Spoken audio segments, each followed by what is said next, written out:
बहनों और भाइयों, दिल्ली से देहरादून जाने के लिए 9 घंटे लगते थे, अब 2 घंटे लगेंगे। दिल्ली से देहरादून अब सिर्फ 2.5 घंटे।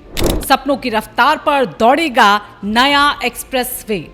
लेकिन सवाल है कि क्या सच में बदलेगी आपकी यात्रा? नमस्कार, आप देख रहे हैं रायशुमारी और मैं हूं ऋतु बिष्ट। आज हम आपको लेकर चलेंगे एक ऐसे मेगा प्रोजेक्ट की पूरी कहानी में जो सिर्फ एक सड़क नहीं बल्कि उत्तर भारत की कनेक्टिविटी का एक गेम चेंजर बनने जा रहा है। दिल्ली देहरादून एक्सप्रेसवे, एक ऐसा नाम जो बीते कई सालों से चर्चा में था और अब 14 अप्रैल को इसका उद्घाटन होने जा रहा है। प्रधानमंत्री नरेंद्र मोदी इस हाई प्रोफाइल प्रोजेक्ट का उद्घाटन करेंगे और इसके साथ ही शुरू होगी एक नई रफ्तार, एक नया सफर। कल्पना कीजिए, जहां दिल्ली से देहरादून पहुंचने में अभी आपको 6 से 7 घंटे का लंबा सफर तय करना पड़ता था, वहीं अब ये दूरी सिमटकर सिर्फ 2.5 घंटे रह जाएगी। जी हां, करीब 213 किलोमीटर लंबा ये एक्सप्रेसवे आपकी यात्रा को आधे से भी कम समय में पूरा कर देगा। यानी सुबह दिल्ली से निकलिए और दोपहर की चाय देहरादून में।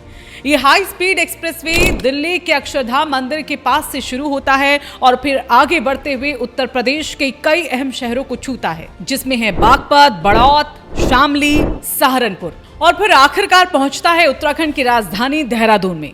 ये रूट सिर्फ एक कनेक्शन नहीं बल्कि पूरे नॉर्थ इंडिया के ट्रैफिक सिस्टम को रीडिफाइन करने वाला एक नेटवर्क है। ये कोई साधारण सड़क नहीं है, ये है 6 लेन एक्सप्रेस कंट्रोल्ड एक्सप्रेसवे। मतलब बिना रुकावट, बिना क्रॉस ट्रैफिक, पूरी तरह कंट्रोल एंट्री और एग्जिट। और स्पीड लिमिट 100 किलोमीटर प्रति घंटा, 7 इंटरचेंज, रेलवे, 2 ओवरब्रिज, 10 बड़े पुल, 14 वे साइट सुविधाएं, यानी फास्ट, स्मूथ और सेफ जर्नी का पूरा पैकेज है। इस एक्सप्रेसवे की सबसे खास बात क्या? इसका 12 किलोमीटर लंबा हिस्सा राजाजी नेशनल पार्क से होकर गुजरता है। अब यहां पर सवाल यह भी उठता है कि जंगल और एक्सप्रेसवे साथ कैसे? तो इसका जवाब यहां पर यह है कि इको फ्रेंडली इंजीनियरिंग। जी हां, इको फ्रेंडली इंजीनियरिंग, जहां पर एलिवेटेड रोड बनाई गई है ताकि जो जानवर है वो नीचे से गुजर सके। हाथियों के लिए खास अंडरपास, एनिमल क्रॉसिंग कॉरिडोर भी जो है वो इसमें रखा गया है। यानी विकास भी और वन्य जीवों की सुरक्षा भी। और ये एक्सप्रेसवे सिर्फ दिल्ली और देहरादून को नहीं जोड़ता है बल्कि ये जोड़ता है हरिद्वार लिंक रोड से, चारधाम हाईवे से। मतलब अब केदारनाथ, बद्रीनाथ, गंगोत्री और साथ ही यमुनोत्री जैसे जो पवित्र धाम है उनकी यात्रा और भी आपके लिए आसान हो जाएगी। टूरिज्म सेक्टर में एक बड़ा उछाल, होटल, ट्रैवल, लोकल बिजनेस, सबको इसका सीधा फायदा मिलने वाला है। इस मेगा प्रोजेक्ट की जो लागत है, आपको बता दें, वो करीब 12,000 करोड़। लेकिन सरकार का यहां पर यह मानना है कि निवेश सिर्फ सड़क पर नहीं है बल्कि पूरे क्षेत्र की जो अर्थव्यवस्था है उस पर यह किया गया है। ट्रैफिक जाम से राहत, फ्यूल की बचत होगी, समय की बचत होगी और रोजगार के नए अवसर भी इससे बढ़ेंगे। और सबसे बड़ी बात यह कि रीजनल डेवलपमेंट का बूस्ट होगा।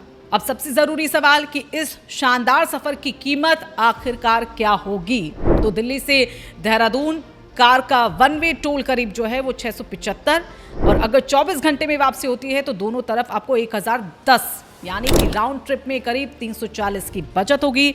NHAI का अनुमान है कि इस एक्सप्रेसवे से हर साल 900 से 950 करोड़ की टोल आय होगी और करीब 13 साल में इसकी जो लागत है वो पूरी हो सकती है। अब सवाल यह है कि क्या ये एक्सप्रेसवे सिर्फ एक सड़क है या फिर एक नई शुरुआत है? दरअसल विशेषज्ञ मानते हैं कि जो प्रोजेक्ट है वो दिल्ली NCR के ट्रैफिक प्रेशर को कम करेगा, यूपी के वेस्टर्न हिस्सों में इंडस्ट्रियल ग्रोथ को बढ़ावा देगा और उत्तराखंड में टूरिज्म को नई ऊंचाइयों तक ले जाएगा। तो ये थी दिल्ली देहरादून एक्सप्रेसवे प्रोजेक्ट के बारे में पूरी जानकारी। लब्बो-लुबाब ये है कि ये दूरी को छोटा करेगा, समय को बचाएगा और विकास को तेज करेगा। लेकिन असली असर तब दिखेगा जब ये सड़क लोगों की जिंदगी में बदलाव लाएगी। अगर आप भी चाहते हैं कि इसी तरह की हर अपडेट और आपको मिलती रहे जो आपके लायक हो, खबर की गहराई तक ले जाए, ग्राउंड से जुड़ी सटीक जानकारी हो, तो अभी वीडियो को आप लाइक करें, शेयर करें और कमेंट में बताएं कि क्या आप इस एक्सप्रेसवे पर सफर करना चाहेंगे और चैनल को सब्सक्राइब करना ना भूलें।